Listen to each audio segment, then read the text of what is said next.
This is Carl at National RV Detroit. I'm going to walk you through this 2022 Flagstaff Micro Lite, model 21 FB RS. Okay, so we're just going to go over some of the features, and I'll walk you through them. So we have regular scissor type stabilizer jacks. As you can see, you'll use your crank on that, or a 3/4 inch socket on a battery powered drill. Right, you've got a power awning with LED strip. This vent right here, if you can see, there's a button there and there. What you do is you push up on those so the baffle will flap freely.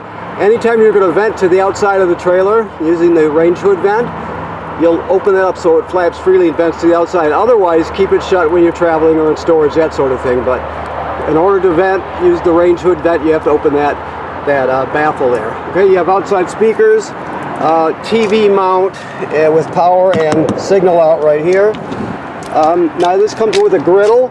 It hangs right here. It's sitting on the bed inside right now, I believe.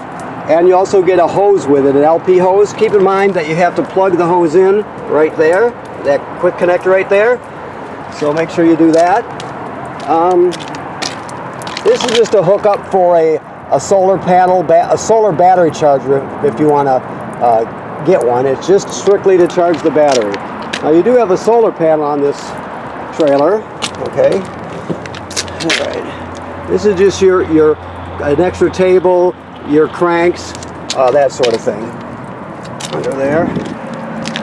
Okay, so one of the cranks inside inside the compartment I just showed you, if you pull this rubber cap off here on your power tongue jack, you can actually crank it manually if you need to get yourself out of trouble. You also have two LP tanks, which are full. You have two deep cycle marine batteries. They're wired together as 12 volts, so you're just doubling your storage capacity, of course. And keep in mind, it's hard to see right here, but I'll show you the best I can, if I can. Right down here is a kill switch for your battery. I'm trying to get a good angle here. It's getting kind of dark out. But trust me when I tell you it's there. You can sort of see it right there now. That's got to be on, obviously, when you're traveling, camping, that sort of thing. The only time you'd shut it off is if you wanted to, when you put it in storage for the winter or something like that. Otherwise, keep it on.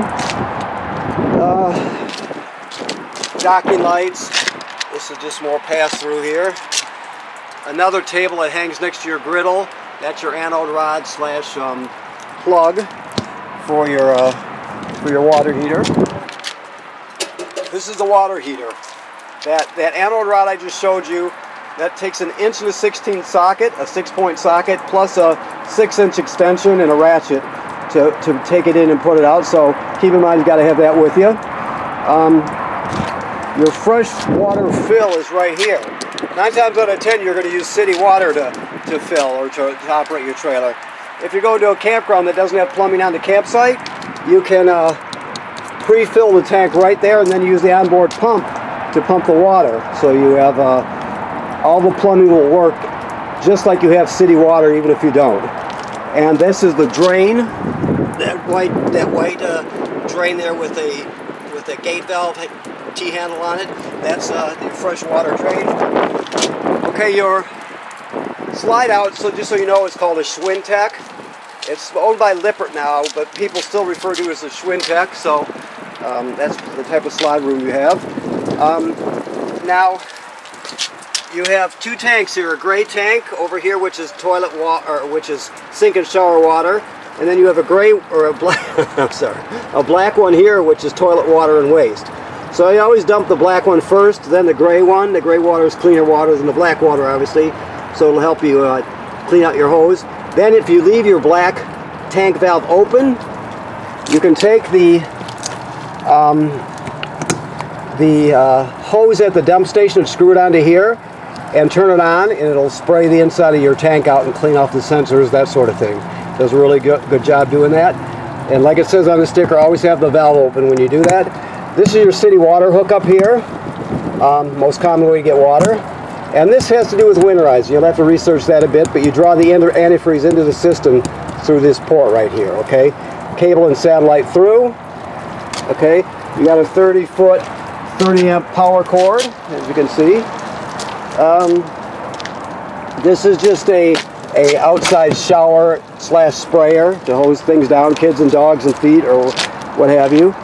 This receiver is for an attachment if you wanted to put like a platform there, or that you could strap things to, or a box or whatever you want to use. Okay. Also, you can see by this housing there, this is pre-wired for a backup camera. So if you want to add a backup camera, that's where it goes. Just make sure you get the Furion that fits in that housing. We do carry them here if you're interested. And the way it works basically, when you turn on your running lights, because there's no backup circuit on a travel trailer, so when you turn your running lights on, it activates the camera. Also, you have a ladder, which is a great thing because you need, according to the manufacturer, you need to inspect your roof every 90 days.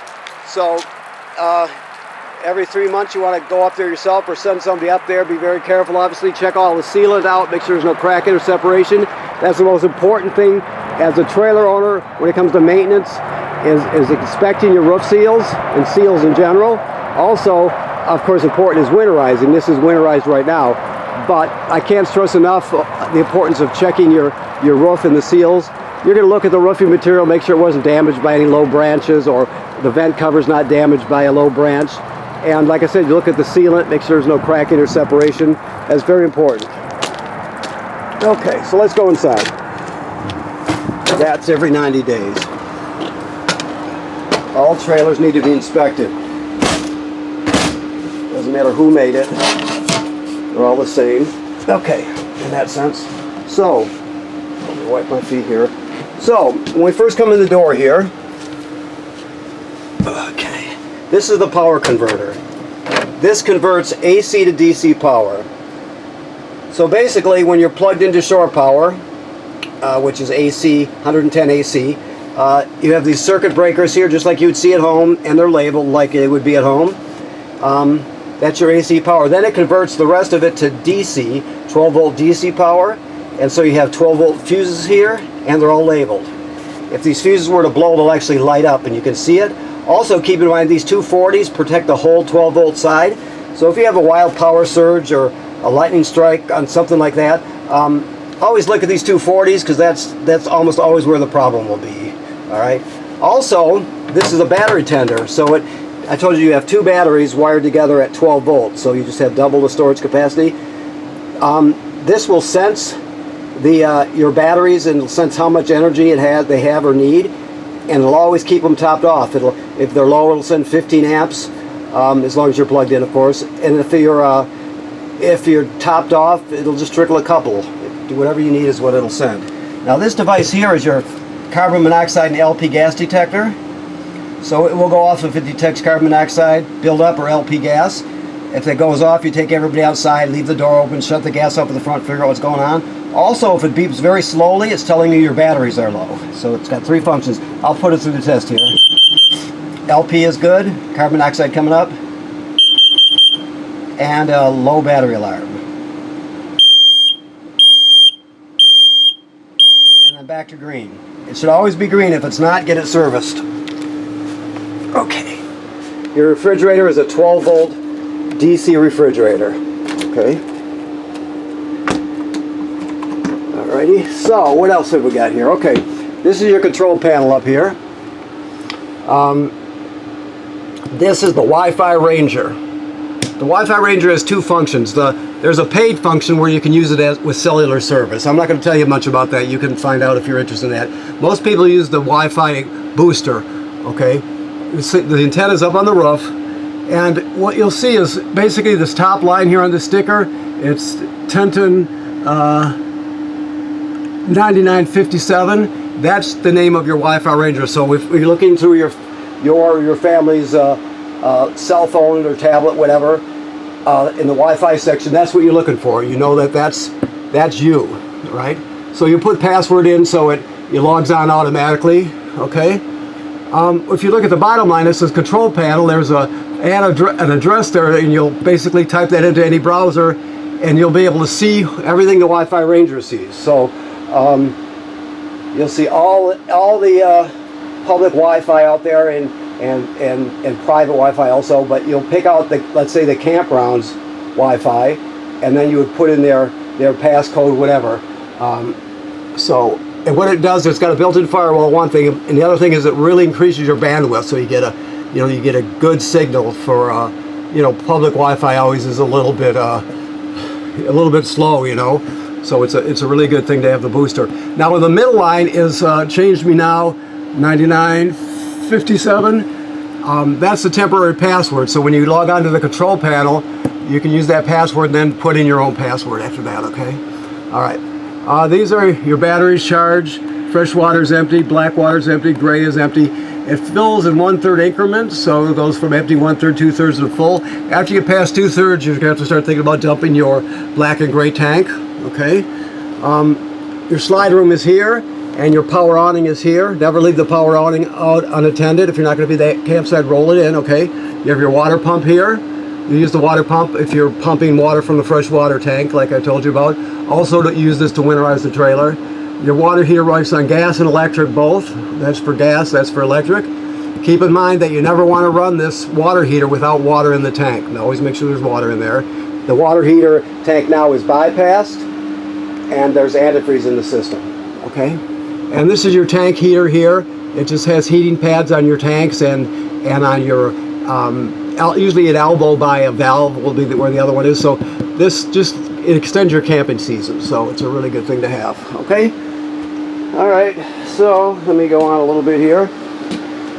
This is the range hood fan I told you about. Remember I told you about opening the baffle if you wanted to vent to the outside. And of course you got a light there also. All right. So your range top, I don't know if he's got the gas turned on even. He must, because the furnace is running. So let me see what I can do here. This is a sparker. You turn this clockwise to spark, right? So, see it just lit right there. I just turn the corresponding knob for the burner on. 3 burners, 3 knobs. Turn this clockwise to spark it. The oven is the same deal. Except it's a little different, I guess I should say. All the way at the back there is a pilot light. I'll spark it. You can see it sparking right there. So what you do is you go, the farthest right knob is the oven knob. So you go to the picture of the flame, which is pilot light. You'll depress it and keep it depressed like that. Then with the other hand, you're going to spark it clockwise until the pilot light lights down there. Once you see it light, you're still holding this in. Hold it for another 10 seconds or so after it lights. Then you go to operating temperature. But when you shut this off, the flame goes out, obviously, but so does the pilot light. So you have to relight the pilot light each time you use the oven.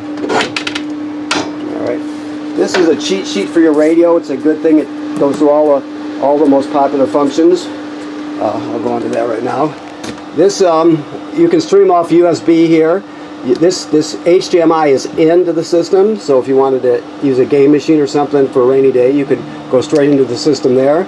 You got Bluetooth, so you can stream wirelessly with your phone or tablet.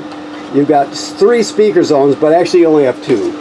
1 and 2, I don't know how they wired this one. I didn't prep it. Either of these will each control an inside speaker, or number 2 doesn't work at all, and one just controls the inside. 3 is the outside, right? Keep in mind that zone 3, Z3, is outside. You can set a source and the volume separately from the inside, so you can listen to the radio outside and watch a video inside, for example. Okay, and of course discs. This plays CDs and DVDs. AM, FM radio, all the usual stuff, all right? All right, so TV is the same way. The thing to know about the TV is, the most important thing to know, is, I don't know if you can see that green light right there, here. Hopefully you can see it. There's also a little button next to it. That is a signal booster for the digital antenna. That has to be green or you won't get a good picture from your antenna. So this is your solar controller right here. Right now it's really overcast and getting darker out, so we're not getting much solar. But I'll show you what I can show you from here. Hopefully you can see it. Right now you got 13.4 volts in your batteries, which is perfect. This does not consider it. This considers that you have 1 battery. All right, so it's always registered as 1 battery. It doesn't think that. Because it's wired, let me back up, I'm sorry. Because it's wired together at 12 volts, it thinks you have 1 large battery, not 2. Okay, so keep that in mind. So you just push B here. Now that's your solar panel, which has got some snow on it, like I said, and it's getting dark and overcast. So you're not gaining anything from the sun, but you see the sun with the arrow pointed towards the solar panel there. You're 100% charged, 44 amp hours in your batteries, and back to 13.4 volts there. So this is your solar controller. It also says flooded, which is your batteries, they consider it flooded. And you can, because this has got a solar panel, let's say you're stranded somewhere and your phone is dead, you can plug it right in here and use the solar panel to charge it, for example. Okay? All right. Now let me look around a little bit here, because I don't want to miss anything here. Let me just look around. Bear with me. Okay, here we go. So this I showed you over here was the power converter, right? That converts AC to DC. This device here, which should normally be off when you're not using it, is or maybe I'll just shut it from the control panel, but I mean from the unit itself. But this is an inverter, right? So inversion is taking 12 volt DC and turning it into 110 AC. So it's just the opposite of conversion. So what it does, it takes the storage, the electricity, the 12 volt DC out of your battery, and it will convert it to AC power. And one plug is going to be hooked up to the inverter. Probably got a sticker on it, I hope. It's not that one, I don't think. Although it may be, just because there's no sticker. GFCI. Let me look at what does it say? Yeah, right here. Inverter circuit. So you could plug a 110 AC, a hair dryer into that, or whatever you want to plug into it. Okay, and that's being inverted from 12 volt DC to 110 AC right here, and the energy comes from the battery. Okay, and these are just charging station here, of course.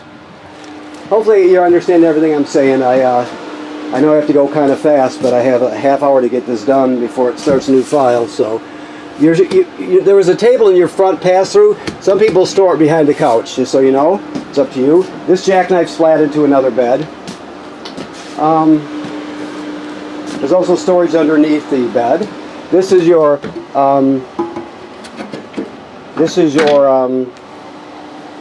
griddle and the rack that it sits on. I haven't found the LP hose yet. I'm still looking for it, so bear with me, please. Let me look down here.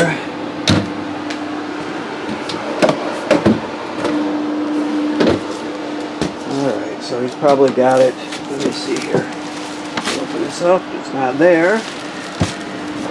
Problem with not prepping it myself. So it's going to be in the pass-through compartment. When we walk outside, I'll look in there. But you will get a hose to connect this. Also, this comes with it has a canister for a water filter and a wrench. So you get a filter with it and a wrench. Keep that in mind. If you want to use the water filter, that's fine, but you have to throw it out when you winterize in the fall, you'll throw it out, and after you de-winterize in the spring, you'll put a new one in, okay? This is your thermostat. It should be always on auto fan, and you see that's self-evident. Heat, off, fan, cool. Fan is just the air conditioner running without the compressor. Alright, so this is a GFCI. Everything is wired, even the plugs on the outside are wired through this GFCI. The thing to know about the toilet, if you don't know RV toilets, is that directly below is the black tank, right? So you can't run this dry. By dry, I mean it has to have water and chemical in it. So once you get to the campground, you hook up your power and your water, you'll come in here, you'll put a dose of chemical in there, and you'll stand on the pedal and just hold it long enough to put about a gallon of water in there or so. Once you do that, you're all set, but you can't use it dry. You always have to have chemical and water in it. Now also, when you flush this, it'll default about up to there full, but if you just push on the pedal a little bit, water will start coming out and you can fill the bowl as full as you want before you use it. You just have to do that manually. Okay, so you have a 4-speed fan, which is great. Always run the fan with the shower to pull the humidity out. This is a regular shower except for this device here. This is a circulator. It's a water circulator. So what it does is while you're waiting for the hot water to warm up, instead of just sending it down the drain, wasting good water, like if you're in an area with drought, you don't want to waste good water. Plus, you don't want to waste storage in your gray tank either. So the idea is you'll put it in this position, and the water that's between here and the water heater will just loop around. Just a continuous loop. When you're watching this, it'll turn kind of a beigeish color. When that happens, you'll know the water's hot. And then you go to this position, and then it'll start coming out of here just like a shower does, right?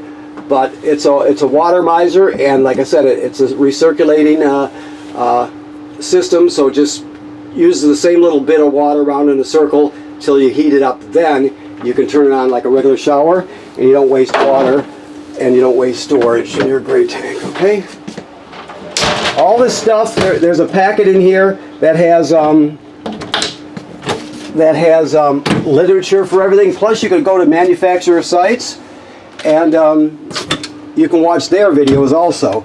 This one, the shower miser is a company called AquaView, for example. So you can go right to their website, look at their videos. Okay, great way to learn. Trouble that he doesn't have this rest of the stuff in here.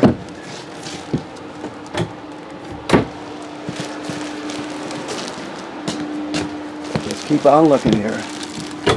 Yeah, okay.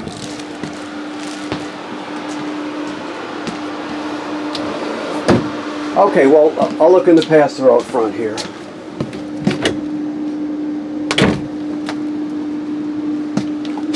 Always keep the refrigerator latched like that so it doesn't open up during transit. Keep thinking I'm going to see it here, but all right, let me look around to make sure I didn't forget anything. I think we're good. Okay.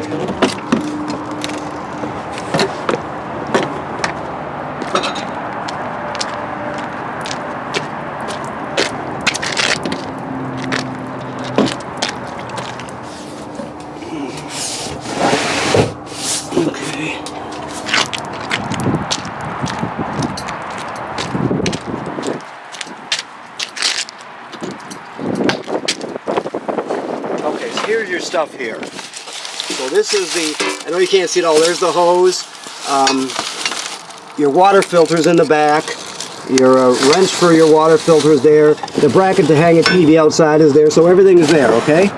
And this is, like I said, a table that sits next to your grill, so. Okay, I want to thank you for purchasing your trailer here at National RV Detroit. Please keep in mind that the manufacturer says inspect the roof every 90 days, so do that. Also, this is winterized right now, so in the spring you want to de-winterize it and get it ready for camping, okay? If you're going to use the water filter, you'll put it in the canister after you de-winterize and use it for the whole season, then throw it out when you winterize, okay? Thank you very much.